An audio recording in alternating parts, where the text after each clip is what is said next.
Hello, welcome to the next video in the series. In this video, I'll be showing you guys how to run a Java program directly from the command prompt. And guess what? This is not really that hectic, but I believe IntelliJ makes things much more simpler as you can build project and other stuff with it. That would be kind of cool on using the command prompt. So with that said, let us open our project inside of our folder in our main storage. So I'll right click on this part right here, and what I have to do is open in Explorer. So that is it. Yes, then I'll open this particular project.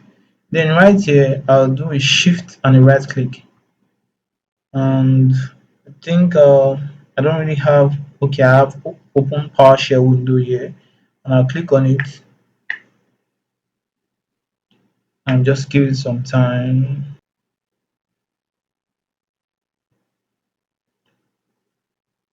So PowerShell is fully activated already. It's a simple command that helps you compile the Java program and also runs the program. So that command is simply Java. Then we specify the name of the class we want to run, which is hello world. Then we add the .java to it and click enter. So you see we have hello world printed out on our terminal window. Now, prior to the release of Java JDK 11, the command was java hello world java. Then we click on enter, and this is going to compile the code and create a .class file. I'll show you the .class file in a jiffy from now. Then after that, we run the program with Java, and then we just specify just the name of the class. That is it. And we'll have hello world also printed out in our console. So you see, with the release of the Java JDK 11, this print line, sorry, the running of the program has been reduced if you are making use of the command prompt or PowerShell. So instead of doing a java hello world.java that first of all compiles the code and give you a .class file, you just have to do a java hello world.java that compiles the code and also runs the code for you. So this command right here is going to compile the code, and the command below is also going to run the code.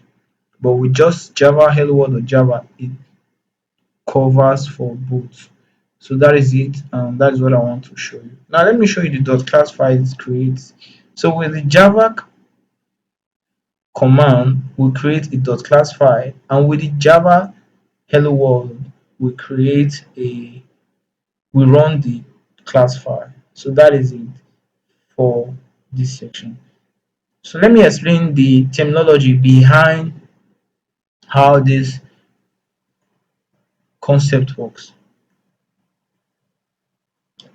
So starting with explaining the terms that our program works, we have to take a look at the program we've written so far. So we look at the syntaxes, and then we look at the block that follows, which is the main block. So with to define a class in Java, we have to use the public class hello world, and that class is going to have its own separate file. Moving over, in the course of this section, in the course of this whole course, the tutorial, we will see how to define other types of classes. But for now, we are looking at just the public type of class. Then, after the definition of the class at the top, we have a main method. Now, for almost all Java programs, with some few exclusions, the main method is the starting point of the program. So where there are some projects or perhaps some classes without the main method, that program is not going to run. So the main method is the starting point of most Java program. So the next we'll be looking at the JDK and what the JDK does. The JDK we've installed comes with what is known as the Java compiler and the JRE combined together. So I'll explain this term in a way you understand. in a jiffy from now.